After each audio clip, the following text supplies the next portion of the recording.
늦어름의 미열, 그리고 흔들리는 마음. 처음이었다. 30해 가까이 살면서 단 한 번도 경험해보지 못한 감정의 소용돌이. 32번째의 아침을 맞이하는 이 순간에도 나는 내 인생 첫 연애가 가져다준 달콤함과 동시에 찾아온 쓰디쓴 현실의 괴리감 속에서 허우적대고 있었다. 그녀, 유진. 늦어름의 햇살처럼 따뜻하고 가을의 청명한 하늘처럼 맑은 사람이었다. 만난 지 이제 겨우 32일. 하지만 우리는 마치 오랜 연인처럼 많은 것을 공유했다. 손을 잡고 거리를 걷는 사소한 일부터 서로의 가장 깊은 고민을 털어놓는 밤샘 대화까지. 남녀가 할 수 있는 마지막 일을 제외하고는 20살 청춘들이 누릴 수 있는 모든 감정의 교류와 육체적 스킨십을 나누었다. 유진은 정말이지 좋은 사람이었다. 내가 힘든 일이 있거나 기분이 좋지 않은 날에도 그녀는 단 한 번도 서두르거나 재촉하지 않았다. 그저 묵묵히 내 옆을 지키며 따뜻한 말로 나를 격려해주는 사람이었다. 그녀의 눈빛에는 나에 대한 깊은 애정과 믿음이 담겨 있었다. 그 눈빛을 마주할 때마다 나는 내가 정말 사랑받고 있다는 사실을 온몸으로 느낄 수 있었다. 하지만 우리의 현실은 녹록지 않았다. 나는 겨우 학부생. 등록금과 생활비를 벌기 위해 주말에는 아르바이트를 하고 주중에는 빽빽한 전공 수업을 듣느라 정신이 없었다. 유진 역시 같은 처지였다. 시간적으로도 금전적으로도 우리는 늘 부족했다. 데이트는 주로 학교 근처의 저렴한 카페나 도서관에서 이루어졌고 비싼 식사나 근사한 여행은 꿈도 꾸지 못했다. 며칠 전부터 시작된 일 귀찮음의 감정은 마치 늦가을에 찾아온 찬서리처럼 내 마음을 얼어붙게 만들었다. 연락. 그녀의 메시지에 답장하는 것이 벅차게 느껴졌다. 만남. 그녀와 약속을 잡는 것 자체가 또 하나의 짐처럼 느껴졌다. 물론 지금은 중간고사 기간이었다. 시험 공부를 해야 한다는 명분이 이 이기적인 감정에 그럴듯한 포장을 해주었다. 지금 내가 연애를 하는 게 맞을까? 자꾸만 이 질문이 머릿속을 맴돌았다. 연애를 시작할 때의 설렘과 열정은 마치 신기루처럼 사라지고 그 자리에 남은 것은 관계를 유지해야 한다는 막연한 부담감뿐이었다. 그녀에게서 멀어지고 싶었다. 이 관계를 끝내고 싶다는 생각이 마치 조용히 피어오르는 독버섯처럼 내 안에서 자라나고 있었다. 어쩌면 내가 연애라는 것에 대해 너무 환상을 가졌던 걸까? 새벽 2시. 책상 위에 놓인 전공 서적과 며칠째 펴보지 않은 그녀와의 커플 다이어리를 번갈아 보며 나는 한숨을 내쉬었다. 다이어리의 마지막 장에는 그녀의 둥글고 예쁜 글씨로 이렇게 적혀 있었다. 서로의 힘든 시기를 함께 이겨내자. 내 사랑. 그 문장을 보는 순간 헤어지고 싶다는 생각과 동시에 또 다른 감정이 밀려왔다. 솔직히 유진을 향한 좋아하는 마음 자체가 완전히 사라진 건 아니었다. 다만 처음 그녀의 손을 잡았을 때의 심장이 터질 것 같은 격렬한 감정. 그녀의 목소리만 들어도 온 세상이 분홍빛으로 물들던 그 열병 같은 사랑은 분명히 식었다. 마음이 많이 식었다는 표현이 가장 정확할 것이다. 연애 초기의 뜨거운 미열은 사라지고 체온보다 조금 낮은 미지근한 온기만이 남아있었다. 문제는 내가 이 상황을 어떻게 끝내야 할지 전혀 모르겠다는 것이었다. 헤어지자. 이 세 글자를 그녀에게 말하는 순간 나는 가장 비겁하고 무책임한 남자가 될 것만 같았다. 그녀는 나 때문에 힘든 순간에도 웃었고 내가 바쁘다고 하면 조용히 뒤로 물러나 기다려주었다. 그런 그녀에게 겨우 한 달 만에 지제 내가 너에게 질렸어라고 말하는 것과 다름없지 않은가? 게다가 나는 후회할 것 같았다. 그녀처럼 따뜻하고 이해심 많은 사람을 다시 만날 수 있을까? 내 삶에 들어온 첫 번째 사랑을 이렇게 쉽게 놓아버리고 나중에 홀로 남겨진 밤에 땅을 치고 후회하게 될까 봐 두려웠다. 무엇보다 유진은 나를 매우 좋아했다. 그녀는 숨기지 않았다. 그녀의 사랑은 마치 넘실거리는 파도처럼 나를 향해 거침없이 다가왔다. 어제도 밤 12시가 넘어 내가 사는 자취방 앞에 몰래 작은 에너지 드링크와 손편지를 두고 갔다. 편지에는 시험 공부 힘내요.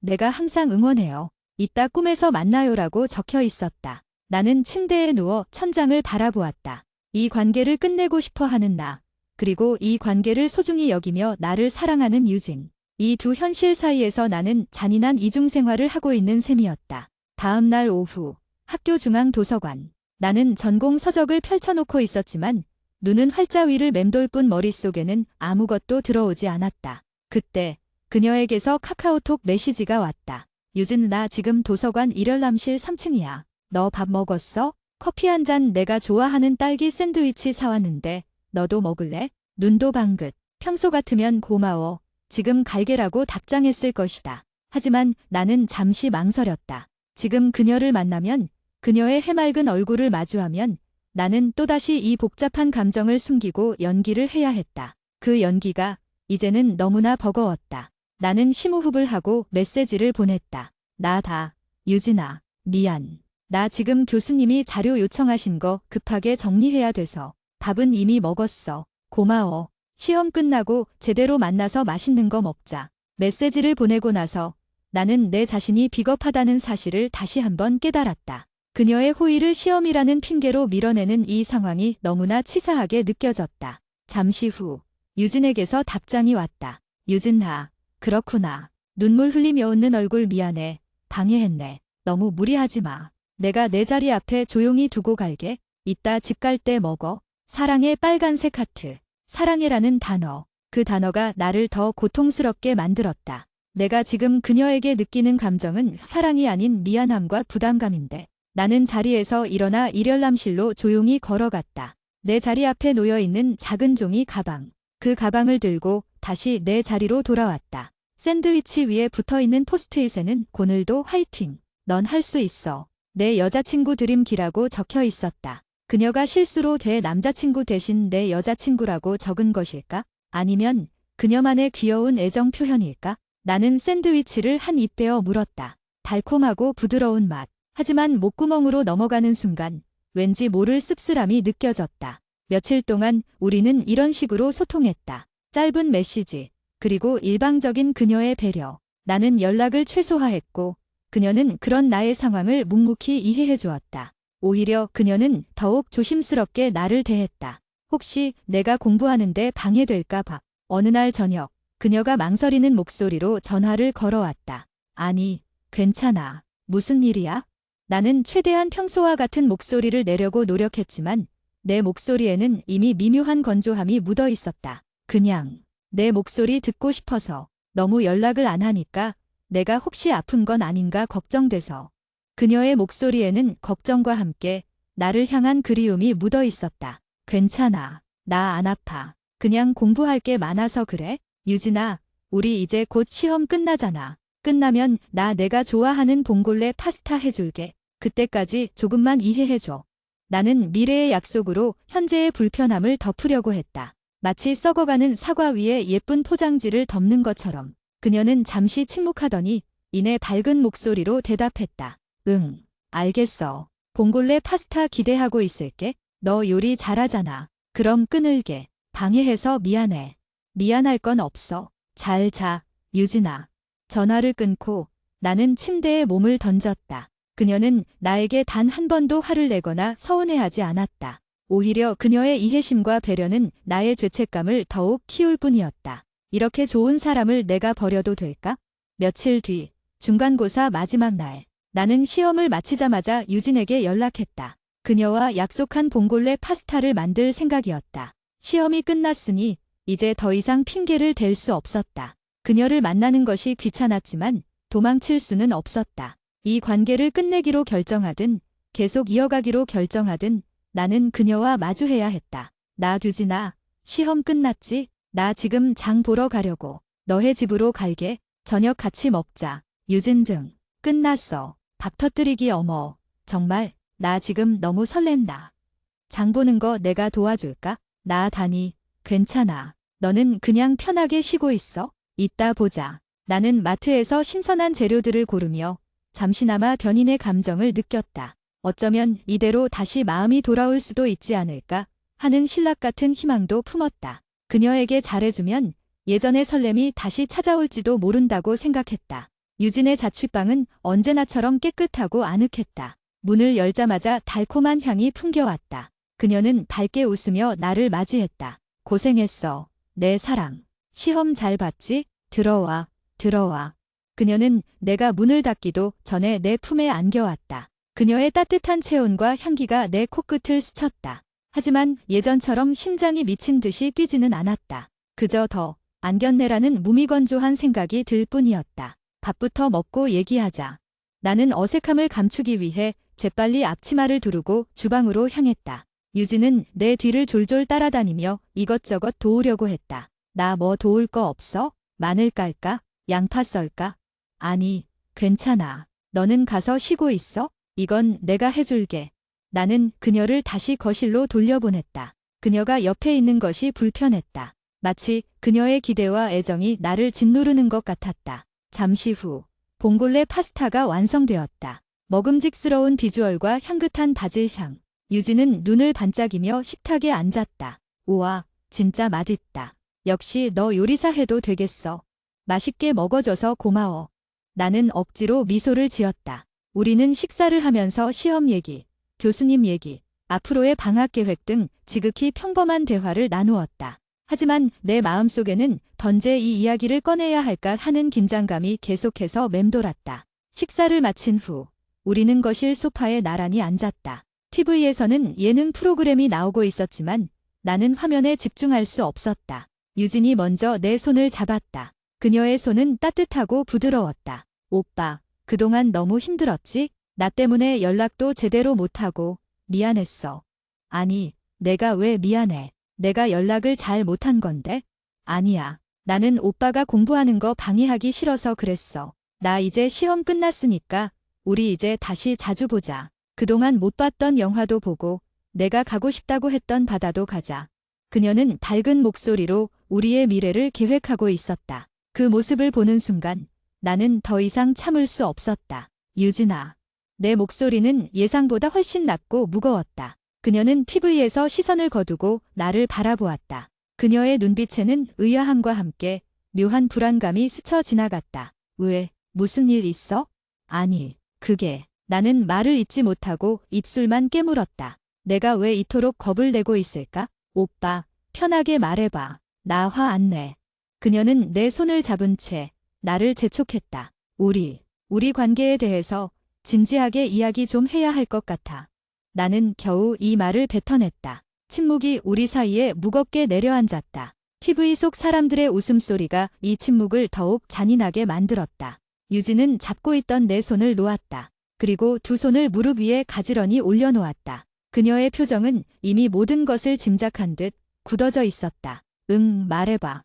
그녀의 목소리는 너무나 차분해서 오히려 나를 더욱 당황하게 만들었다. 유진아, 나는 말을 골랐다. 그녀에게 가장 상처를 주지 않을 방법을 찾으려고 노력했다. 하지만 그런 방법은 존재하지 않는다는 것을 알고 있었다. 솔직히 말해서 내가 지금 연애를 하는 것이 맞는 건지 모르겠어.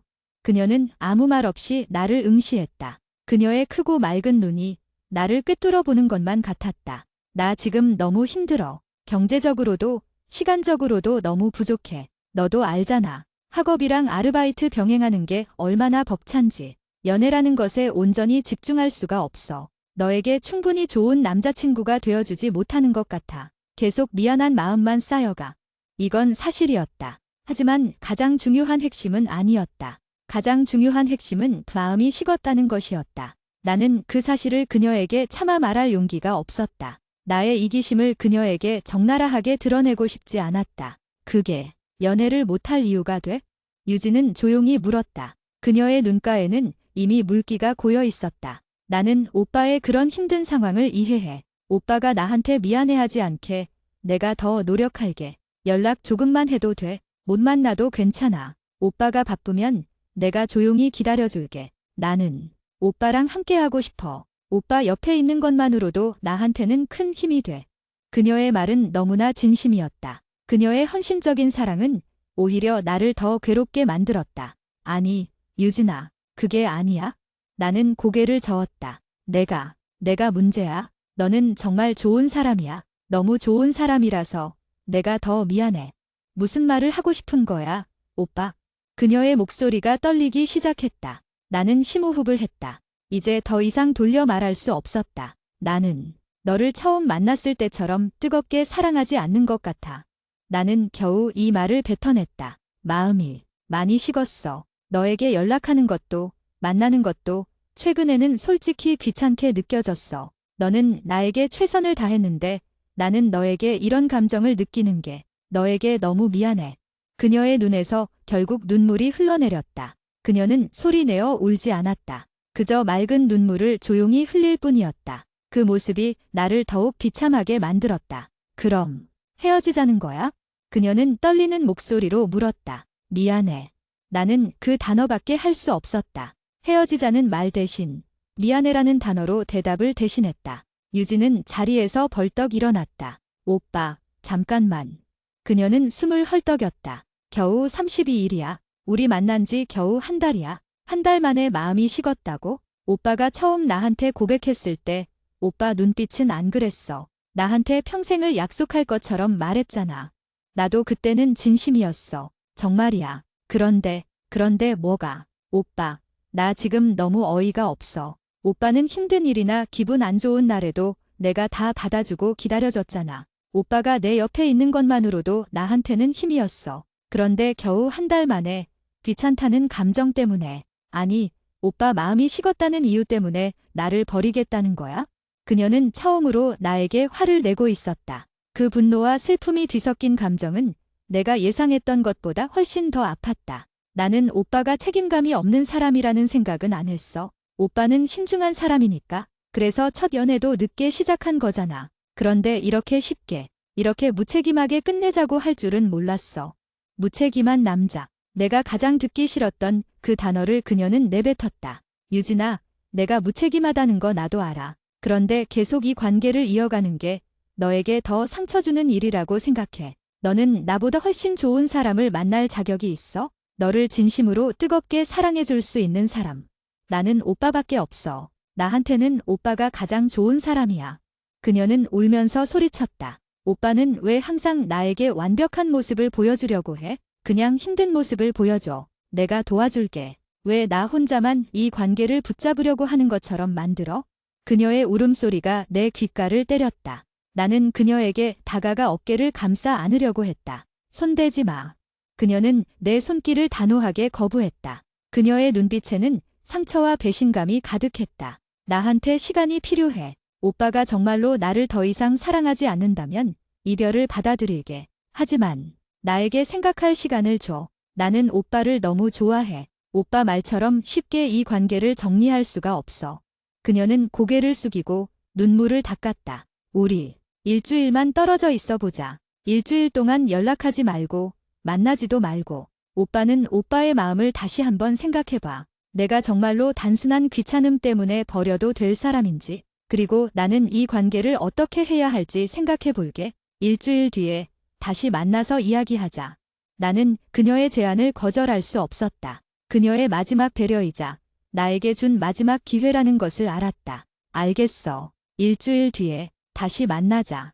나는 그녀의 방을 나왔다. 문을 닫고 뒤돌아선 순간 나는 무거운 돌덩이가 내 가슴을 짓누르는 듯한 고통을 느꼈다. 나는 그녀에게 너무나 큰 상처를 주었다. 그리고 나는 이제 막 나의 가장 소중한 무언가를 놓아버렸다는 사실을 깨닫기 시작했다. 집으로 돌아오는 길, 가을의 밤 공기는 차가웠다. 나는 후회와 죄책감에 시달렸다. 그녀가 없어진 내 삶은 마치 색을 잃은 풍경화처럼 느껴질 것 같았다. 그녀의 눈물을 외면하고 도망친 나는 정말 책임감 없는 남자가 맞는 걸까? 나는 휴대폰을 꺼내 유진과의 메시지 창을 열었다. 맨 위에 떠있는 그녀의 마지막 메시지. 유진 등. 알겠어. 봉골레 파스타 기대하고 있을게. 너 요리 잘하잖아. 그럼 끊을게. 방해해서 미안해. 그 밝고 사랑스러운 문구가 나를 더욱 아프게 했다. 미안해라는 단어를 쓴 것은 항상 그녀였는데 정작 미안해야 할 사람은 나였다. 미래를 생각해서라도 그만하는 것이 맞을까?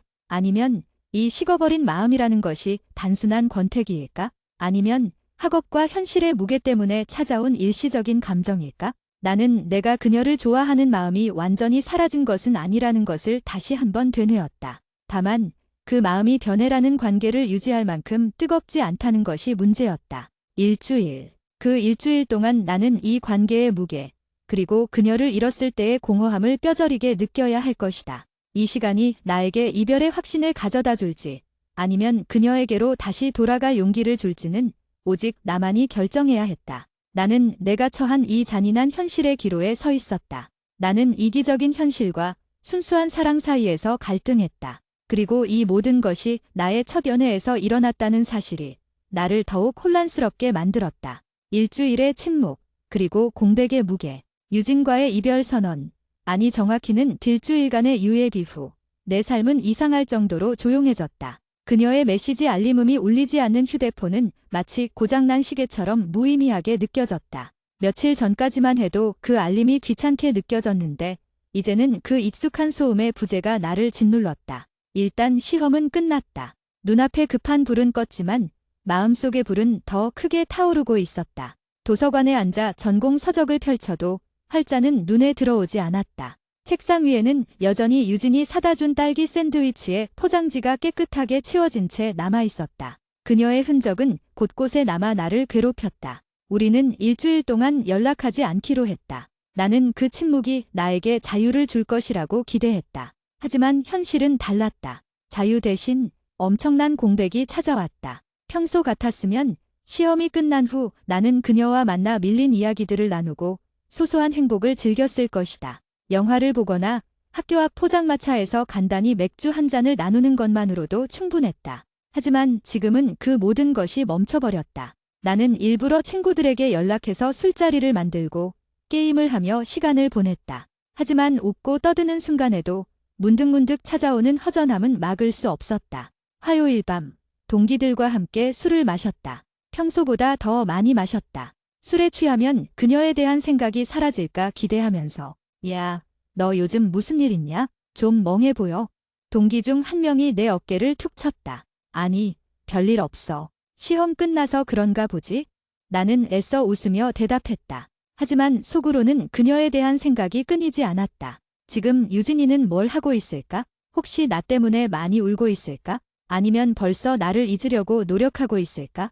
술자리가 파하고 나는 혼자 자취방으로 향했다. 쌀쌀한 밤 공기 속을 걷다가 문득 그녀와 함께 걷던 길이 떠올랐다. 이 길을 걸을 때면 그녀는 항상 내 팔짱을 꼈고 작은 손으로 내 손을 꼭 잡았다. 그때의 나는 그 사소한 스킨십이 당연하게 느껴졌는데 이제는 그 따뜻한 온기가 너무나 그리웠다. 자취방 문을 열고 들어가자 방 안의 정적이 나를 맞았다. 평소 그녀가 종종 와서 만들어주던 김치찌개 냄새나 그녀의 달콤한 향수 냄새 같은 것은 전혀 없었다. 그냥 텅 빈 공간의 냄새만 남아있었다. 나는 침대에 누워 휴대폰을 만지작거렸다. 유진의 프로필 사진을 보았다. 밝게 웃고 있는 그녀의 얼굴. 프로필 뮤직은 여전히 우리가 처음 함께 들었던 잔잔한 발라드 곡이었다. 그녀는 아무것도 바꾸지 않은 채 그저 나를 기다리고 있는 것 같았다. 나는 도저히 잠을 이룰 수 없었다. 이게 정말 권태기일까 하는 의문이 다시 고개를 들었다.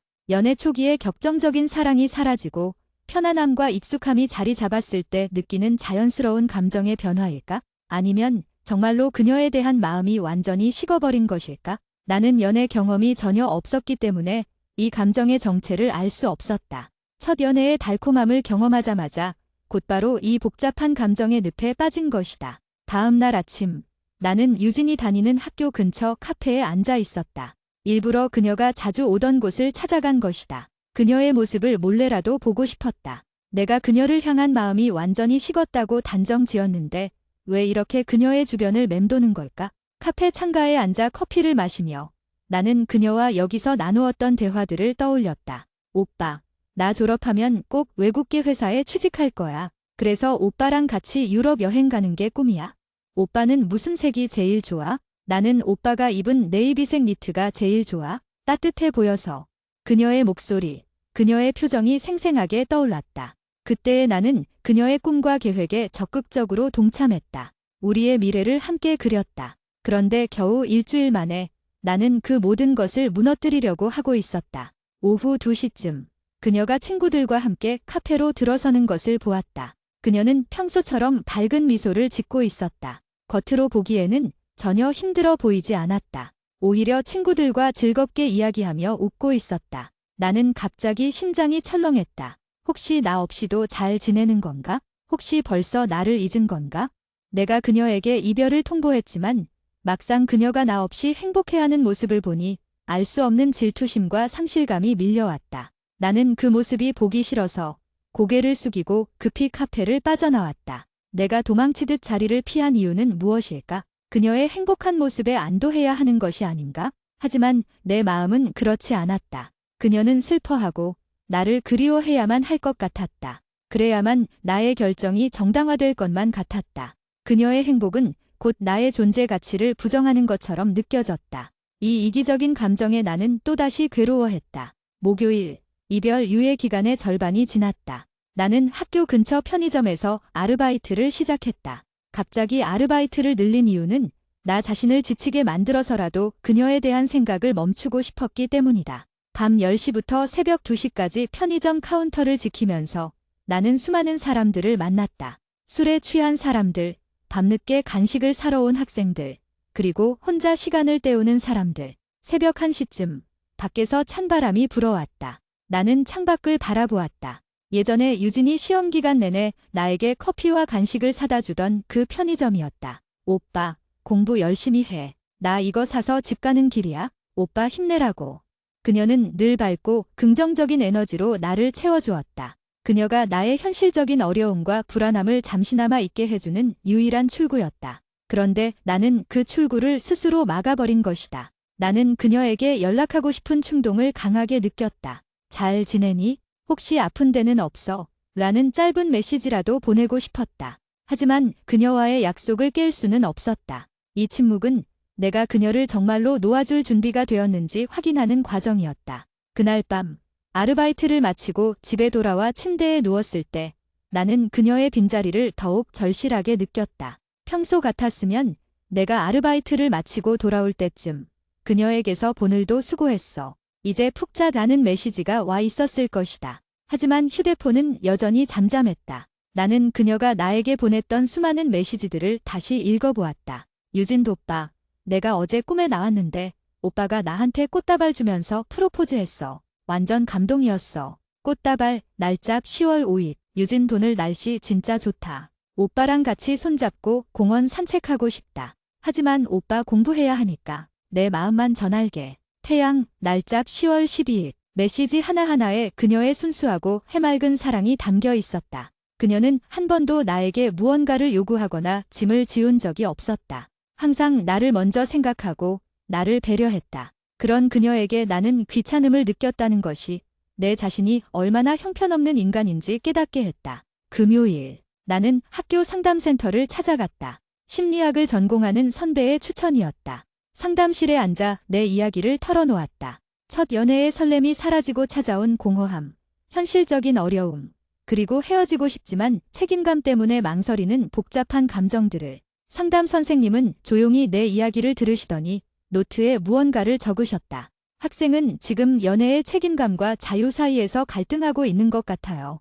상담 선생님이 조용히 입을 여셨다. 유진 씨에 대한 마음이 완전히 사라진 것은 아니지만 연애라는 관계를 유지하는 데 필요한 노력과 시간을 투자하고 싶지 않은 혹은 투자할 여력이 없는 상태죠. 네, 맞습니다. 제가 너무 이기적인 건 알아요. 그런데 저는 그녀에게 좋은 남자친구가 되어줄 자신이 없어요. 미래를 생각하면 여기서 그만두는 게 그녀에게도 저에게도 맞는 것 같다는 생각이 들어요. 미래를 생각해서 그만둔다는 것은 학생이 가진 책임감의 또 다른 표현일 수 있습니다. 하지만 그 책임감이 정말 유진 씨를 위한 것인지 아니면 학생 자신이 느끼는 부담감을 회피하기 위한 합리화인지는 깊이 생각해 봐야 합니다. 상담 선생님은 펜을 내려놓고 나를 똑바로 바라보셨다. 학생이 유진 씨에게 느끼는 감정은 첫 연애에서 흔히 겪는 결정적 사랑에서 동반자적 사랑으로 이행하는 과정에서 나타나는 일시적인 혼란일 수 있습니다. 하지만 학생은 그 감정의 변화를 받아들이지 못하고 식었다고 단정 지으면서 도피하려는 것 같아요. 동반자적 사랑이요. 내 처음에 불꽃 같은 열정이 사라지고 서로에 대한 깊은 신뢰와 편안함, 그리고 일상에서의 안정감을 느끼는 단계죠. 이 시기에 많은 연인들이 마음이 식었다고 오해하고 헤어지곤 합니다. 하지만 유진 씨가 없는 일주일 동안 학생이 느낀 공허함과 불안감은 무엇을 의미할까요?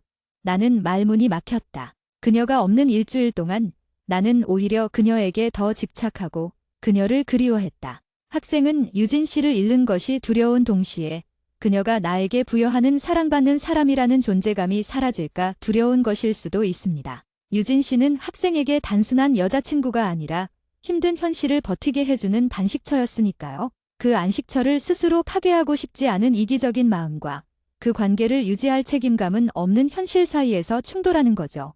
상담은 충격적이었다. 나는 내가 그녀를 사랑하는 줄 알았는데 어쩌면 그녀의 사랑이 나에게 필요했던 것일 수도 있다는 깨달음이 섬광처럼 머리를 스쳤다. 토요일, 유예 기간의 거의 마지막 날. 나는 아르바이트를 마치고 새벽 2시쯤 동네 놀이터 벤치에 앉아 있었다. 일주일 내내 고민했지만 여전히 결론을 내릴 수 없었다. 헤어져야 한다는 이성과 헤어지고 싶지 않다는 감정이 팽팽하게 맞섰다. 이때 휴대폰이 진동했다. 유진에게서 온 전화였다. 약속된 일주일이 되기 몇 시간 전이었다. 나는 잠시 망설이다가 전화를 받았다. 여보세요. 내 목소리는 떨렸다. 오빠. 유진의 목소리는 울음기 없이 오히려 차분했다. 미안해. 약속을 어겨서. 그런데 더 이상 기다릴 수가 없었어. 일주일 동안 내내 생각했어. 유진아, 오빠, 나 솔직히 말할게. 일주일 동안 너무 힘들었어. 오빠가 나한테 마음이 식었다고 말했을 때 세상이 무너지는 것 같았어. 나한테는 오빠가 전부였으니까. 그녀는 잠시 숨을 고르더니 말을 이었다. 그런데 오빠가 나한테 했던 말들, 현실적인 어려움, 좋은 남자친구가 되어주지 못하는 미안함, 그리고 책임감 때문에 나를 놓아주고 싶다는 말들, 그것들이 모두 오빠의 진심이라는 거 알았어. 유진아, 오해하지 마. 내가 너를 좋아하지 않는 건 알아. 오빠가 나를 완전히 안 좋아하는 건 아니라는 거. 하지만 오빠가 나에게서 처음의 뜨거운 사랑을 더 이상 느끼지 못한다는 것도 알아. 그리고 오빠는 지금 그 뜨거움이 없는 관계를 유지할 에너지 자체가 없다는 것도. 그녀의 통찰력에 나는 또다시 놀랐다. 그녀는 내가 말하지 않은 가장 깊은 속마음까지 꿰뚫어 보고 있었다. 오빠, 나는 오빠를 존중해. 오빠의 힘든 상황도, 오빠가 연애라는 것에 부담을 느끼는 것도 존중해. 그래서 내가 이기적인 선택을 하나 할게. 무슨 선택? 오빠가 나에게서 도망치고 싶어 한다는 거 알아. 하지만 나는 오빠를 놓아주고 싶지 않아. 내가 일주일 동안 생각한 결론은 이거야. 나는 오빠의 여자친구가 아니라 오빠의 휴식처가 되어줄게. 나는 그녀의 말에 충격을 받았다. 무슨 뜻이야? 유진아, 우리 헤어지지 말자. 대신 썸 타는 사이로 돌아가자. 뭐? 나는 내 귀를 의심했다. 연인이라는 타이틀이 오빠에게 주는 책임감과 부담감을 모두 내려놓자. 우리는 서로의 가장 친한 친구처럼 지내는 거야. 연락하고 싶을 때만 해. 만나고 싶을 때만 만나. 나는 오빠에게 여자친구로서의 어떤 의무나 기대도 하지 않을게. 오빠가 힘든 현실에서 잠시 도피하고 싶을 때 나에게 기대. 나는 오빠를 기다려주고 응원하고 위로해주는 사람으로 남아있을게. 그녀의 제안은 너무나 파격적이었고 동시에 너무나 슬펐다. 그녀가 얼마나 나를 사랑하면 자신의 자존심과 여자친구라는 위치까지 내려놓고 썸 타는 사이를 제안할 수 있을까? 유진아, 너는 너에게 상처 주는 이 관계를 왜 유지하려고 해? 너는 그럴 필요 없어. 너는 더 좋은 대접을 받을 자격이 있어? 알아. 나도 알아. 하지만 오빠, 나는 오빠가 나에게 줬던 상처보다 오빠를 잃는 상실감이 더 클 것 같아. 그리고 나는 확신해. 오빠가 지금 느끼는 감정은 일시적인 혼란일 뿐이야. 오빠가 그 혼란을 극복하고 다시 나를 온전히 사랑해줄 때까지 내가 기다릴게. 그녀의 목소리에는 단호함과 슬픔이 동시에 묻어 있었다. 오빠, 나에게는 이 관계가 시험이야. 내가 오빠를 얼마나 이해하고 사랑하는지, 그리고 오빠의 힘든 시기를 함께 이겨낼 수 있는지에 대한 시험. 오빠가 나에게 미래를 위해 그만하자고 했지만 나는 이 고난을 이겨내야만 우리의 미래가 있다고 믿어. 나는 할 말을 잃었다. 그녀의 깊은 사랑과 헌신적인 태도 앞에서 나의 이기심은 너무나 초라했다. 그녀는 이미 내가 가진 모든 약점과 불안함을 포용하고 그것까지 사랑하겠다고 선언하고 있었다. 오빠, 일주일 동안 오빠가 나를 그리워했다는 거 나 알아. 내가 몰래 오빠 자취방 앞까지 갔었어. 오빠 방에 불이 꺼져 있는 거 보고 그냥 돌아왔지만 나는 오빠가 나를 완전히 잊지 않았다는 걸 믿어. 그러니까 내가 제안한 대로 우리 썸으로 돌아가서 다시 시작하자. 연애의 부담감 없이 그냥 서로에게 가장 편안한 존재로.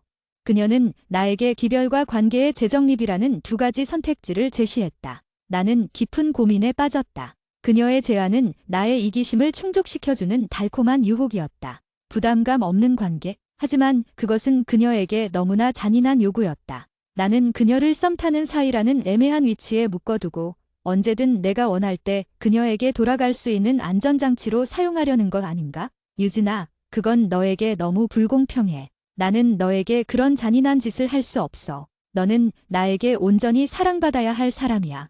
괜찮아, 오빠. 지금은 내가 오빠에게 온전한 사랑을 바라지 않을게. 오빠가 나에게 미안해라는 감정 대신 보고 싶다는 감정을 다시 느낄 때까지 내가 오빠 옆에 있을게. 대신 약속해줘. 오빠가 정말로 나를 사랑하지 않게 되는 날이 오면 그때는 솔직하게 말해줘. 미안함 때문에 나를 붙잡고 있지는 마. 나는 결국 울컥하고 말았다. 그녀의 이기심을 초월한 순수한 사랑 앞에서 나는 한없이 작아졌다. 알겠어, 유진아. 내가 너에게 상처를 주었지만 너의 제안을 받아들일게. 하지만 나 약속 못해. 내가 너에게 다시 뜨거운 사랑을 줄 수 있을지 없을지. 괜찮아, 오빠. 나는 이미 알고 있어. 대신 우리 별표 사인 새로운 시작 별표 사인이라고 생각하자. 연애가 아니라 오빠와 내가 서로를 더 깊이 이해하는 과정이라고. 전화를 끊고 나는 밤하늘을 올려다보았다. 일주일 동안 나를 짓눌렀던 공백의 무게가 그녀의 헌신적인 사랑이라는 형태로 다시 내 어깨에 얹혔다. 하지만 이번에는 그 무게가 부담스럽지 않았다. 오히려 그녀에게 보답해야 한다는 책임감과 함께 그녀를 잃지 않았다는 안도감이 느껴졌다. 나는 알았다. 내가 그녀에게 느꼈던 귀찮음은 현실의 어려움 속에서 나를 지키기 위한 일종의 방어 기제였다는 것을. 나의 마음이 식은 것이 아니라 현실의 무게가 사랑의 열정을 덮어버린 것이었다. 그리고 그녀는 그 사실을 알고 그 무게를 함께 지겠다고 나섰다. 일주일 후 우리는 다시 만났다. 약속된 일요일 저녁. 우리는 학교 근처의 조용한 공원에서 만났다. 그녀는 지난번처럼 울거나 화를 내지 않았다. 그저 잔잔한 미소를 띠고 있었다. 오빠, 일주일 동안 고생했어. 너도. 우리는 어색하게 인사를 나누고 벤치에 앉았다. 내가 제안한 대로 우리 썸으로 돌아가자. 오빠의 부담을 덜어주는 것이 지금 내가 오빠에게 해줄 수 있는 최선인 것 같아. 유진아, 너에게 정말 미안해. 그리고 고마워. 미안하다는 말은 하지 마. 오빠. 대신 나한테 한 가지 약속만 해줘. 우리 썸을 타는 동안 오빠는 오빠의 현실에 집중해. 공부하고 일하고 나에 대한 미안함이나 부담감은 모두 내려놔. 그리고 오빠의 감정이 정리되면 다시 나에게 솔직하게 말해줘. 그때 우리 관계를 다시 정립하자. 나는 그녀의 눈을 바라보았다. 그 눈빛에는 나에 대한 변함없는 믿음과 애정이 담겨 있었다. 그래, 약속할게. 나도 너에게 솔직하게 행동할게. 그리고 내가 이 관계 때문에 힘들다면 언제든지 나에게 말해줘. 나는 너를 억지로 붙잡지 않을 거야. 우리는 그렇게 연인이라는 이름을 버리고 가장 가까운 친구 이상, 연인 이하의 관계로 돌아갔다. 그날 밤 그녀는 먼저 일어섰다. 나 갈게, 오빠. 데려다 줄게. 아니, 괜찮아. 우리 썸이잖아. 오빠, 잘 지내. 그리고 힘내.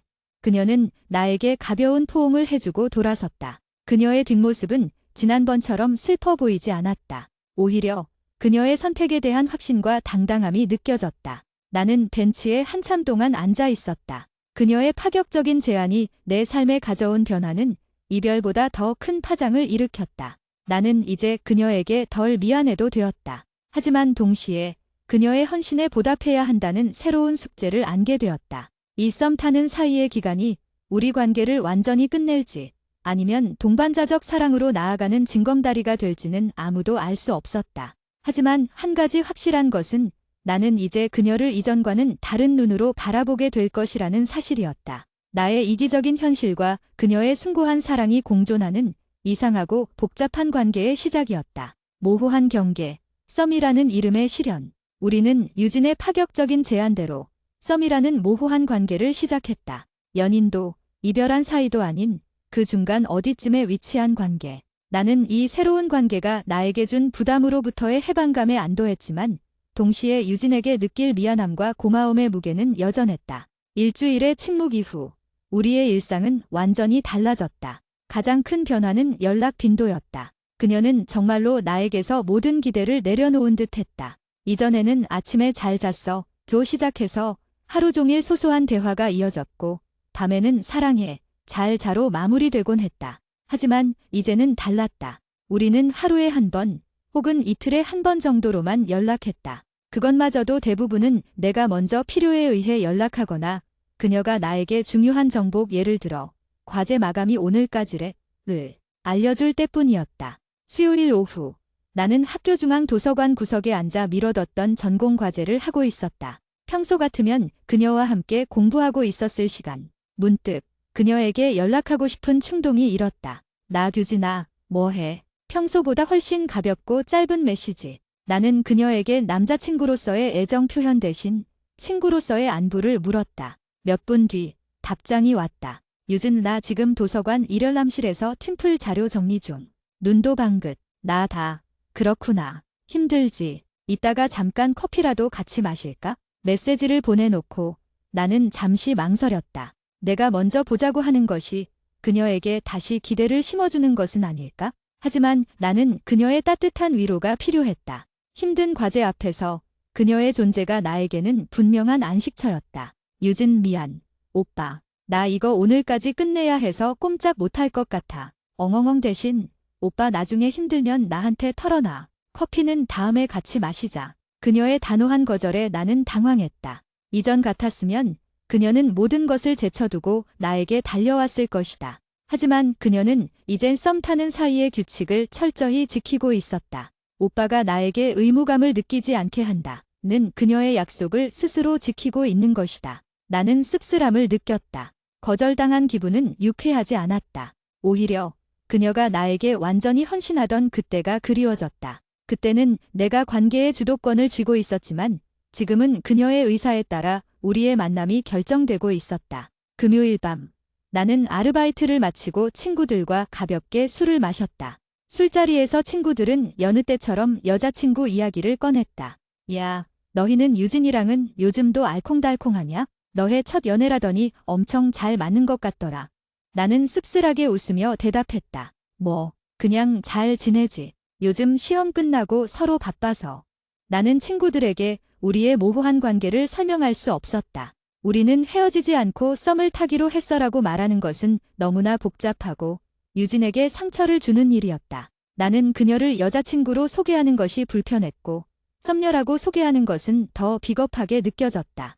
자정이 가까워지자 친구들은 각자의 여자친구에게 전화를 걸기 시작했다. 응, 나 이제 집 가려고. 걱정하지 마. 내일 보자. 사랑해. 그들의 다정한 통화를 들으며 나는 소외감을 느꼈다. 나에게는 전화를 걸 사람이 없었다. 걸지 않기로 약속했기 때문이었다. 나는 친구들과 헤어져 혼자 자취방으로 돌아오는 길, 그녀의 집 근처를 배회했다. 마치 습관처럼 나도 모르게 그녀의 동네로 향하고 있었다. 새벽 1시, 그녀의 자취방 창문에는 불이 켜져 있었다. 나는 그녀에게 무슨 일이 있는 것은 아닌지 걱정되었다. 썸이라는 규칙 때문에 나는 그녀에게 전화하거나 문을 두드릴 수 없었다. 나는 그녀의 방 앞에서 서성거리다가 결국 용기를 내어 카카오톡 메시지를 보냈다. 나 규진아, 아직 안 자? 많이 늦었는데. 잠시 후 답장이 왔다. 유진아, 오빠, 나 오늘 과외 자료 만들고 있었어. 거의 다 했어. 나 너무 무리하지 마. 피곤하면 일찍 자. 유진 등. 고마워. 오빠. 오빠도 술 많이 마신 것 같은데 집에 잘 들어갔지? 잘 자. 눈도 방긋. 그녀는 내가 술을 마신 것까지 알고 있었다. 아마도 내 상태를 짐작하고 있었겠지? 나는 그녀에게 집 앞이야라고 말하고 싶은 충동을 참았다. 나는 그녀의 집 앞에서 5분 정도 더 서 있다가 발길을 돌렸다. 그녀를 가까이 두고도 그녀에게 다가갈 수 없는 이 관계는 나에게 새로운 고통을 주었다. 이 거리두기는 내가 원했던 것이지만 막상 겪어보니 그녀와의 거리가 멀어질수록 내 마음속의 공허함은 더 커졌다. 다음 주 토요일, 그녀와 다시 만나기로 했다. 우리가 썸으로 관계를 재정립한 지 보름 만이었다. 나는 그녀에게 가벼운 데이트를 제안했다. 나 규진아, 우리 다음 주 토요일에 학교 근처에서 점심이나 같이 먹을까? 시험 끝나고 제대로 된 밥 한 번 못 사줬네. 유진 등.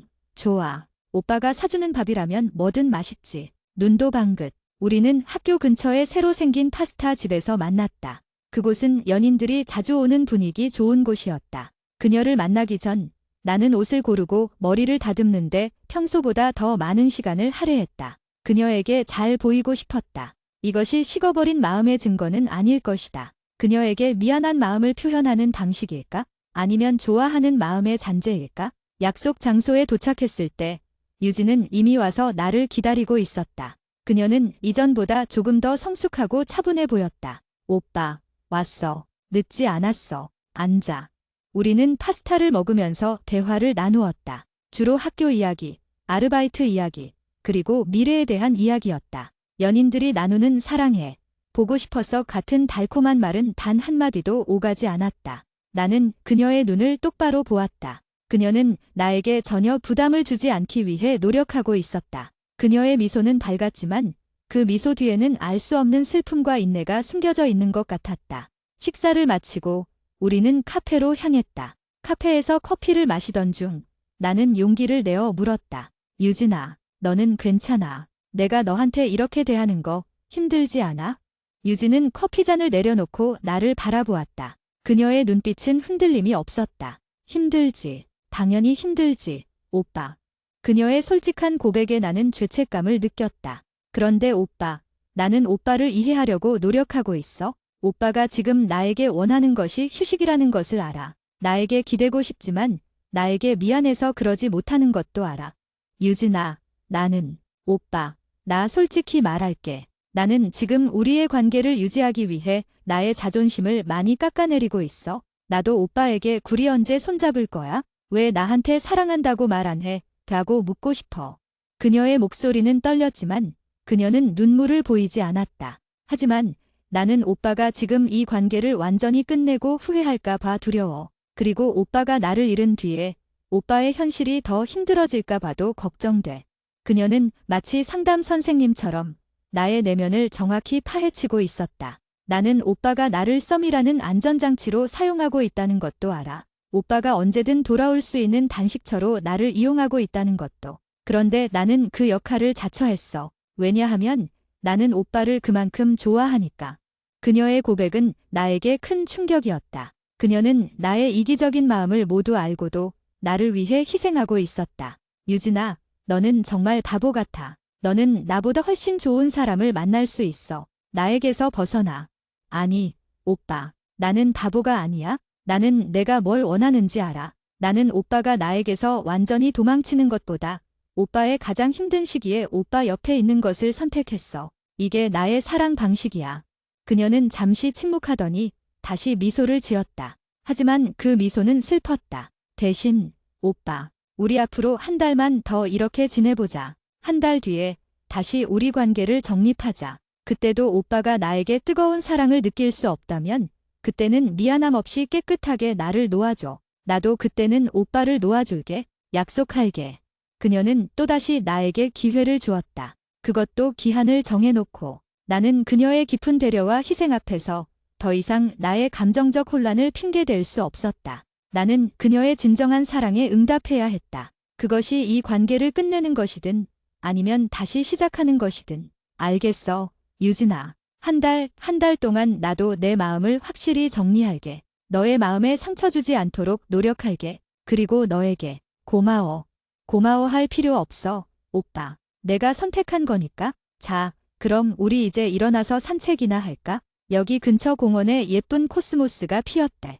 그녀는 아무 일도 없었다는 듯 다시 밝고 명랑한 유진으로 돌아왔다. 우리는 공원을 걸었다. 코스모스 꽃밭을 지나 걷는 동안 나는 그녀에게 손을 내밀고 싶은 충동을 여러 번 느꼈다. 하지만 그녀와의 약속을 떠올리며 벤치에 앉아 있을 때도 우리는 서로 거리를 둔 채 앉아 있었다.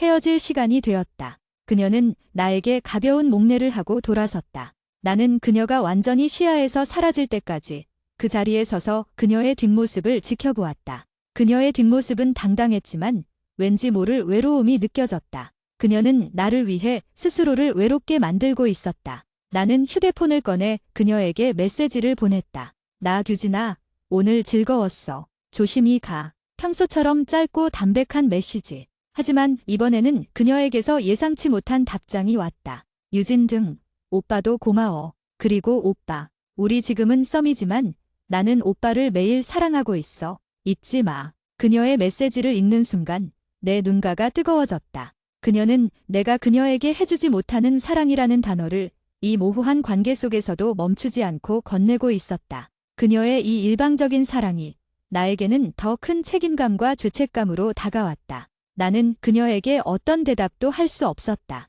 나도 너를 사랑해라고 말하기에는 거짓말이었고, 나는 아직 아니야라고 말하기에는 너무 잔인했다. 나는 휴대폰을 주머니에 넣고 그녀가 걸어갔던 길을 다시 걸었다. 그녀가 나에게 준 한 달이라는 시간. 그 시간 동안 나는 나의 이기심과 그녀의 헌신적인 사랑 사이에서 어떤 결정을 내려야 할까? 나는 이 연애가 끝나기를 바랐던 순간을 후회하기 시작했다. 이 모든 혼란과 고통은 결국 내가 그녀의 순수한 마음을 쉽게 생각하고 귀찮음이라는 단어로 포장했기 때문이었다. 나는 이제 그녀에게 보답해야 했다. 그것이 이별이든 새로운 시작이든 나는 진심을 담아 행동해야 했다. 한 달 후의 결정을 위해 나는 나의 복잡한 현실과 감정을 다시 한번 마주하기로 다짐했다. 나의 첫 연애는 세상에서 가장 복잡하고 어려운 시험이 되어버린 것이다. 한 달간의 유예, 감정의 저울질, 유진과의 썸 관계 재정립 이후 한 달간의 유예 기간이 시작되었다.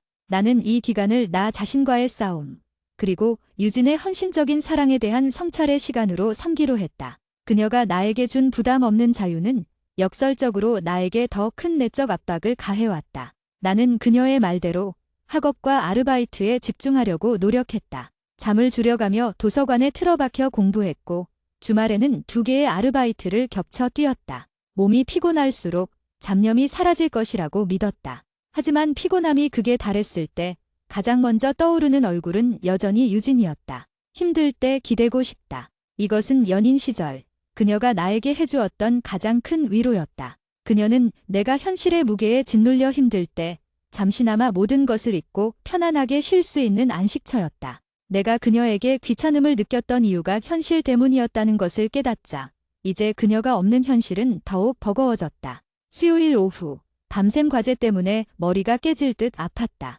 나는 잠시라도 눈을 붙이기 위해 도서관 휴게실 소파에 앉았다. 휴대폰을 만지작거리다가 그녀에게서 온 메시지들을 다시 읽었다. 유진 돋봐. 감기 조심해. 내가 좋아하는 레몬차 마시면서 공부하면 좋아. 눈도 방긋. 2주 전 메시지. 그때의 나는 이 메시지에 답장하는 것조차 버거워했는데 이제는 그 작은 따뜻함이 절실했다. 나는 결국 그녀에게 연락했다. 나 유진아, 혹시 레몬차 파는 카페 알아? 머리가 너무 아프네. 5분 뒤 답장이 왔다. 유진 돋봐. 레몬차. 요즘 환절기라 감기 걸리기 딱 좋아. 내가 자주 가는 카페 알려줄게. 주소 링크. 거기 레몬 생강차가 진짜 좋아. 너무 무리하지 말고 따뜻한 거 마시면서 쉬어. 그녀는 나에게 필요한 정보를 정확하게 알려주었지만 내가 지금 사다 줄게 같은 연인의 행동은 하지 않았다. 그녀는 그녀가 정한 썸의 규칙을 철저히 지키고 있었다. 부담을 주지 않는 것.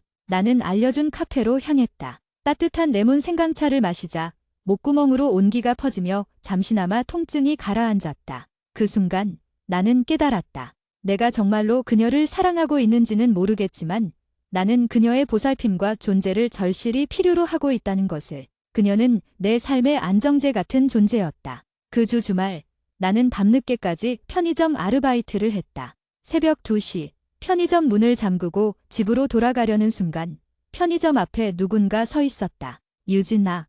놀랍게도 유진이었다. 그녀는 두꺼운 코트를 입고 손에는 보온병을 들고 있었다. 오빠, 고생했어.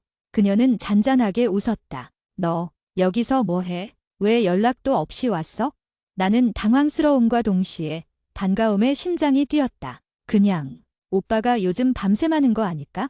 혹시 감기 걸릴까 봐. 이거 내가 직접 만든 레몬 생강차야. 따뜻할 때 마셔. 그녀는 보온병을 내 손에 건넸다. 너 지금 몇 시인 줄 알아? 이 시간에 혼자 오면 위험하잖아. 나는 걱정스러운 마음에 목소리가 높아졌다. 괜찮아, 오빠. 나 이거 주고 바로 갈 거야. 오빠가 부담스러워할까 봐 미리 연락 안 했어. 나 오빠한테 여자친구처럼 굴 생각 없어. 그냥 친구로서 걱정돼서 온 거야. 친구로서. 그 단어가 나를 아프게 했다. 그녀는 내가 연인으로서 느꼈던 부담감을 덜어주기 위해 스스로를 친구의 위치로 격하시키고 있었다. 유진아, 너 정말 나한테 왜 이러는 거야? 너는 너 자신을 너무 희생하고 있잖아. 나는 보온병을 든 채 그녀를 안아주고 싶었지만 망설였다. 유진은 고개를 숙였다. 오빠, 미안해. 오빠가 부담스러워하는 거 알지만 나는 오빠가 너무 걱정돼. 나 없다고 혼자 무리하지 마. 내가 오빠한테 해줄 수 있는 게 이것밖에 없어서 그래? 그녀의 목소리는 떨리고 있었다. 그녀는 그녀가 정한 썸의 규칙을 깨고 나에게 왔지만 여전히 스스로에게 여자친구의 역할을 부여하지 않으려고 애쓰고 있었다. 나는 결국 참지 못하고 그녀를 끌어안았다. 그녀의 몸은 차가웠다. 새벽 공기 속에서 나를 기다린 시간 때문이었을 것이다. 미안해, 유진아. 내가 너무 힘들게 해서 미안해. 내 품에 안긴 그녀는 울지 않았다. 그저 조용히 내 어깨에 기대어 숨을 쉬었다. 오빠, 나는 괜찮아. 오빠가 나한테 미안해하지 않았으면 좋겠어. 오빠가 힘든 순간에 나를 필요로 한다는 것만으로도 나한테는 충분해. 우리는 잠시 동안 말없이 서로를 안고 있었다. 연인으로서의 뜨거운 포옹이 아니라 서로의 힘든 현실을 위로하는 안쓰러운 포옹이었다. 나는 그녀를 그녀의 집 앞까지 데려다 주었다. 집 앞에서 헤어질 때 그녀는 나에게 다시 한번 강조했다. 오빠, 나 때문에 흔들리지 마. 우리 아직 썸이야. 오빠는 오빠의 마음을 정리할 시간이 필요해. 나는 고개를 끄덕였다. 그녀의 배려가 너무나 고마웠지만 동시에 그녀를 이렇게 애매한 관계에 묶어두는 나의 이기심이 혐오스러웠다. 그 사건 이후 나는 나의 감정에 대해 진지하게 고민하기 시작했다. 상담 선생님의 말대로 이것이 열정적 사랑에서 동반자적 사랑으로 이행하는 과정일까? 나는 열정적 사랑의 기준이 무엇인지 스스로에게 물었다. 매일 심장이 뛰는 설렘. 이제는 아니다. 모든 것을 제쳐두고 그녀에게 달려가고 싶은 충동. 이제는 아니다. 하지만 동반자적 사랑의 기준은 무엇일까? 그녀의 부재가 삶을 공허하게 만드는가? 그렇다. 그녀가 없는 일주일 동안 나는 절실히 느꼈다. 그녀의 행복을 진심으로 바라는가? 그렇다. 그녀가 나에게 매달리지 않고 더 좋은 사람을 만나 행복하기를 바란다. 동시에 그녀를 놓치고 싶지 않다. 힘든 순간 가장 먼저 그녀에게 기대고 싶은가? 그렇다. 그녀는 나의 안식처다. 나는 깨달았다. 나의 감정은 식은 것이 아니라 사랑의 형태가 변한 것이었다.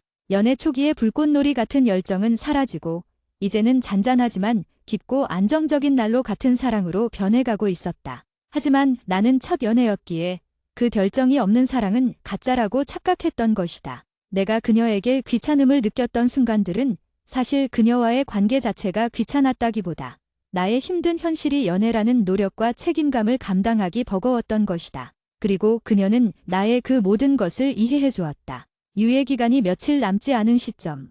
나는 중요한 결정을 내리기 전에 유진과 진솔한 대화를 나누어야겠다고 생각했다. 금요일 저녁, 우리는 학교 캠퍼스 안의 조용한 벤치에 앉아 있었다. 가을이 깊어지면서 낙엽이 소복하게 쌓여 있었다. 유진아, 우리 이제 약속한 한 달이 다 돼가네. 내가 먼저 입을 열었다. 응, 오빠. 그래서 오늘 오빠가 무슨 말을 할지 나도 많이 생각했어. 그녀는 내 눈을 피하지 않고 나를 바라보았다. 그녀의 눈빛은 불안했지만 결정을 받아들일 준비가 되어 있는 것처럼 보였다. 유진아, 나는 지난 한 달 동안 정말 많이 생각했어. 그리고 너의 헌신적인 태도 때문에 내가 얼마나 이기적이었는지 깨달았어. 오빠, 나는 너를 놓아주려고 했어. 내가 너에게 좋은 남자친구가 되어줄 수 없으니까. 하지만 내가 나에게 썸을 제안하고 부담 없이 옆에 있어 주었을 때 나는 오히려 너의 존재가 얼마나 소중한지 깨달았어. 나는 심호흡을 했다. 이제 나의 진심을 이야기할 차례였다. 나는 너를 처음 만났을 때처럼 심장이 터질 듯한 설렘을 매일 느끼지는 않아. 하지만 내가 없는 내 삶은 마치 색을 잃은 그림 같아. 내가 나에게 주는 안정감과 위로, 그리고 보살핌이 나에게는 너무나 소중해. 오빠, 그럼. 그녀의 목소리가 떨렸다. 희망과 불안이 뒤섞인 목소리였다. 유진아, 내가 너에게 뜨거운 사랑을 매일 약속할 수는 없어. 하지만 내가 확실히 말할 수 있는 건 나는 너와 함께하고 싶다는 거야. 너의 제안이 너무나 잔인하고 불공평하다는 것을 알지만 나는 내가 옆에 있어주는 것이 필요해. 나는 내가 나의 동반자가 되어주었으면 좋겠어.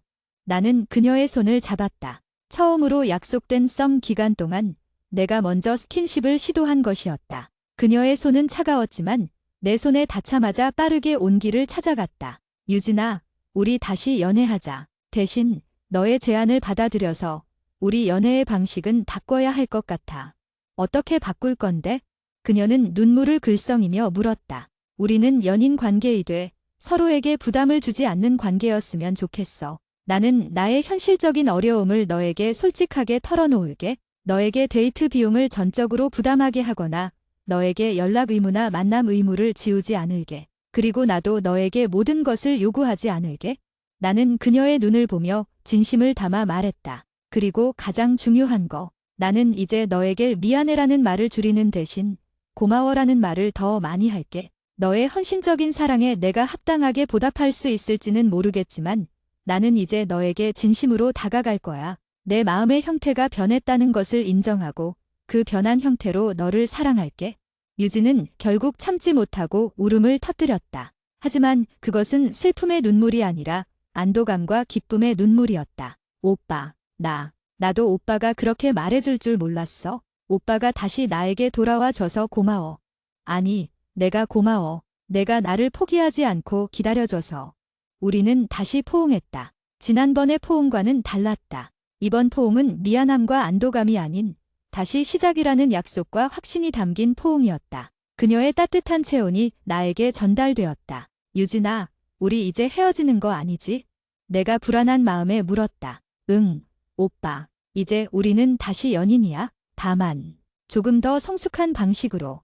그녀는 눈물을 닦으며 활짝 웃었다. 우리는 그렇게 우리의 첫 연애를 리셋하고 새로운 방식의 연애를 시작하기로 했다. 우리의 관계는 여전히 현실적인 어려움과 내적인 갈등을 안고 있었지만 적어도 이제는 서로의 마음을 확인하고 같은 방향을 바라보기 시작했다. 나는 이제야 깨달았다. 내가 그토록 두려워했던 책임감은 사랑하는 사람을 지키고 그와의 관계를 지속시키기 위해 필수적인 노력이라는 것을. 그리고 유진은 그 노력을 나에게 강요하는 대신 스스로 희생하며 나를 기다려준 내 인생에서 가장 소중한 사람이었다. 우리는 벤치에 앉아 한참 동안 이야기했다. 지난 한 달 동안의 불안함, 그리고 앞으로 우리가 함께 이겨내야 할 현실적인 문제들에 대해서. 오빠, 우리 연애 다시 시작했으니까 나 소원 하나만 들어줘. 응, 뭔데? 우리 손잡고 걸을까? 연인인데 손은 잡아야지. 그녀는 장난스럽게 웃으며 내 손을 잡았다. 나는 그녀의 손을 놓지 않았다. 그 작은 손의 온기가 나에게 큰 안정감을 주었다. 이 연애는 이제 시작이다. 현실의 벽이 아무리 높더라도 그녀와 함께라면 이겨낼 수 있을 것 같다는 막연한 희망이 생겼다. 나는 그녀의 이마에 입을 맞추며 말했다. 유진아, 사랑해. 그것은 지난번 전화에서 그녀가 일방적으로 말했던 사랑해가 아닌 나의 진심이 담긴 고백이었다. 설렘보다는 안정감이, 열정보다는 신뢰가 가득한 새로운 형태의 사랑 고백이었다. 새로운 연애의 시작, 그리고 미래를 향한 발걸음. 우리는 다시 연인이 되었다. 하지만 이 관계는 예전과는 완전히 달랐다. 뜨거운 열정의 32일이 아닌 상호 이해와 배려를 바탕으로 한 성숙한 연애의 시작이었다. 유진은 자신이 제안했던 대로 나에게 어떤 의무도 부여하지 않았다. 나 역시 그녀의 헌신에 보답하기 위해 내가 할 수 있는 최선을 다했다. 관계의 재정립. 우리의 연애 방식은 효율성을 중심으로 재편되었다. 연락은 필요할 때만 하는 것으로 합의했다. 늦은 밤, 내가 아르바이트를 마치고 피곤에 절어 있을 때 그녀에게서 오는 메시지는 더 이상 부담이 아니었다. 대신 그녀는 짧게 "오늘도 수고했어. 이제 푹 쉬어. 잘 자." 그라고 보냈고 나는 그 한마디에 깊은 위로를 받았다. 만남 역시 계획적이고 효율적으로 바뀌었다. 이전처럼 주말 내내 붙어 다니는 대신 우리는 일주일에 한 번, 길어도 서너 시간만 집중해서 만났다. 데이트는 주로 내가 공부하는 도서관 근처나 그녀가 과외하는 학교 근처에서 이루어졌다. 우리는 만나서 비싼 식사를 하거나 영화를 보는 대신 간단한 식사를 함께 하거나 카페에 앉아 서로의 꿈과 계획에 대해 이야기하는 데 시간을 할애했다. 오빠, 나 이번 방학 때 토익 점수 꼭 만들 거야. 그래서 내년에 복수 전공으로 경영학 듣고 싶어. 유진이 눈을 반짝이며 말했다. 좋은 생각이야. 유진아, 내가 토익 단어장 같이 봐줄까? 나도 이번 방학 때는 자격증 하나 따야 할 것 같아.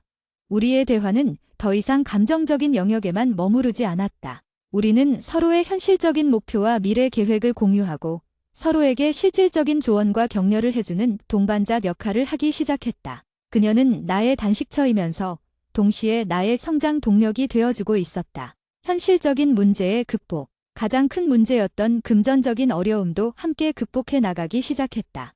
우리는 데이트 비용을 명확하게 분담했다. 내가 아르바이트 때문에 지출이 많을 때는 그녀가 먼저 계산하고 다음번에는 내가 갚는 식으로 유연하게 대처했다.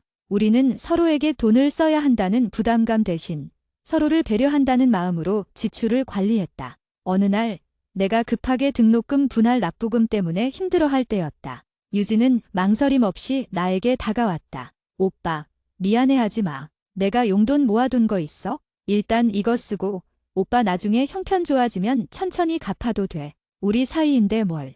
나는 그녀의 도움을 거절하려 했지만 그녀의 진심 어린 눈빛 앞에서 그럴 수 없었다. 나는 그녀의 돈을 빌리는 대신 그녀에게 정식으로 차용증을 써서 건넸다. 유진아, 고마워. 내 마음은 고맙지만 연인 사이라도 돈 문제는 확실히 해야 해. 나중에 꼭 갚을게. 그리고 내가 나의 가장 힘든 순간을 함께 해줘서 정말 고마워. 그녀는 차용증을 보고 웃었다. 뭐야, 오빠. 나중에 우리 결혼하면 이거 벽에 걸어놓자. 오빠가 나한테 진 빚이라고. 우리는 어려운 현실을 회피하거나 미루는 대신 함께 머리를 맞대고 방법을 찾았다. 우리의 연애는 더 이상 소비가 아니라 서로의 현실을 지탱하는 투자가 되어가고 있었다. 다시 피어난 사랑. 시간이 흐르면서 나의 감정에도 변화가 찾아왔다. 귀찮음이나 부담감 대신 깊은 단정감과 신뢰가 자리 잡았다. 그녀에게서 예전의 불꽃 같은 설렘을 느끼지는 못했지만 그녀의 손을 잡고 있을 때 느껴지는 평온함과 그녀가 옆에 있을 때 느껴지는 든든함은 그 어떤 열정보다 강력했다. 나는 이제 그녀의 눈물을 걱정하거나 그녀를 상처 줄까 봐 두려워하지 않았다. 대신 내가 힘든 일이 있을 때 망설임 없이 그녀에게 전화해서 두진아, 나 오늘 너무 힘들다 라고 말할 수 있게 되었다. 그녀는 나에게 어떤 조언도 하지 않았다. 그저 묵묵히 내 이야기를 들어주고 마지막에 따뜻하게 힘들었구나. 오늘 푹 자. 내일은 괜찮을 거야 라고 말해줄 뿐이었다. 그녀의 이런 거리두기 방식이 역설적으로 나를 그녀에게 더 가까이 가게 만들었다. 나는 그녀의 헌신과 배려를 당연하게 여기지 않게 되었다. 그녀의 작은 행동 하나하나에 고마움을 느끼기 시작했다. 한 달 반 정도 지났을 무렵이었다. 나는 밤늦게까지 공부를 하고 있었다. 그때 그녀에게서 사진 한 장이 도착했다. 유진, 사진, 짜잔. 오빠, 나 오빠 몰래 이 자격증 공부 시작했어. 오빠랑 같이 공부하려고. 사진 속에는 내가 필요하다고 말했던 컴퓨터 활용 능력 자격증 책이 펼쳐져 있었다. 그녀는 나에게 어떤 말도 없이 내가 필요로 하는 것을 함께 해주고 있었다. 나는 자리에서 벌떡 일어나 그녀에게 전화를 걸었다. 유진아, 너 진짜 왜 나한테 말 안 했어? 말하면 오빠 부담스러워 할까봐. 이제 우리 동반자잖아. 같이 성장해야지. 그녀는 장난스럽게 웃었다. 유진아, 나는 울컥했다. 이 사람은 내가 이기적일 때도 내가 도망치려고 했을 때도 한결같이 나를 믿고 기다려준 사람이었다. 고마워. 정말 고마워. 너 때문에 내가 더 열심히 살아야겠다는 생각이 들어. 응, 우리 같이 열심히 살자. 오빠, 우리에게는 밝은 미래가 기다리고 있을 거야. 그 순간 나는 명확하게 깨달았다. 내가 그녀에게 느끼는 이 감정은 단순한 필요나 단식처를 넘어선 깊은 사랑이라는 것을. 나의 첫 연애는 어쩌면 이제야 제대로 시작된 것이었다. 미래를 향한 발걸음. 우리의 연애는 200일을 넘어서고 있었다. 우리는 이제 더 이상 헤어질까라는 불안함에 시달리지 않았다. 대신 우리는 우리의 현실적인 미래를 함께 설계하기 시작했다. 오빠, 우리 4번지 학년 되면 아르바이트 시간을 줄이고 같이 공무원 시험 준비해볼까?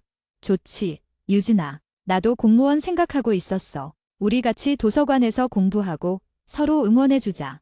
우리는 장난처럼 미래의 계획을 이야기하는 것이 아니라 현실적인 목표와 기간을 정하고 함께 나아가기 시작했다. 연인으로서의 달콤함은 부족했을지 몰라도 우리의 관계는 그 어느 연인보다 단단하고 견고했다. 마지막 대화. 어느 주말 우리는 처음 우리가 진지한 이야기를 나누었던 그 공원 벤치에 앉아 있었다. 가을은 지나고 초겨울에 쌀쌀한 바람이 불고 있었다. 유진이 먼저 입을 열었다. 오빠, 이제 우리 관계에 대해 다시 한번 이야기해 볼 때가 된 것 같아. 응, 나도 그렇게 생각했어.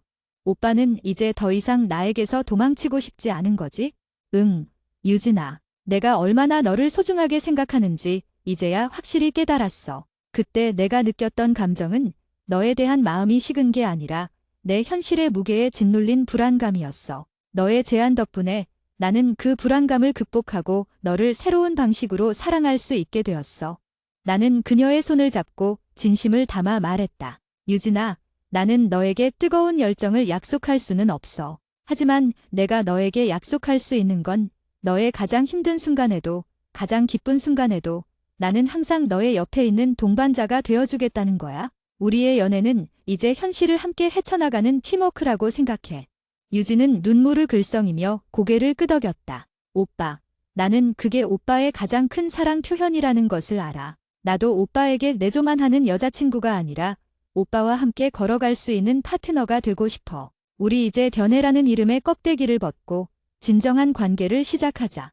우리는 그렇게 서로의 관계를 재확인했다. 우리의 첫 연애는 많은 시련과 혼란을 겪었지만 그 모든 것을 통해 우리는 서로를 깊이 이해하고 현실을 함께 극복하는 방법을 배웠다. 미래를 생각해서 그만하는 것이 맞을까?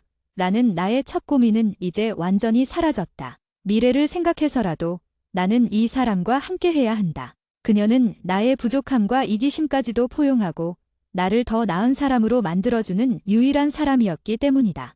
우리는 벤치에서 일어나 서로를 안았다. 따뜻하고 안정적인 포옹. 이 관계는 이제 끝이나 도피가 아니라 시작과 미래를 향한 확신이었다. 유진아, 다시 한번 고마워. 그리고 사랑해. 나도 사랑해. 오빠, 영원히. 우리의 이야기는 이제 막 시작되었다. 현실의 벽은 여전히 높았지만 우리는 서로의 손을 놓지 않고 함께 나아가기로 약속했다. 우리의 첫 연애는 서툰 시작과 복잡한 과정을 거쳐 마침내 진정한 사랑의 의미를 찾아가고 있었다.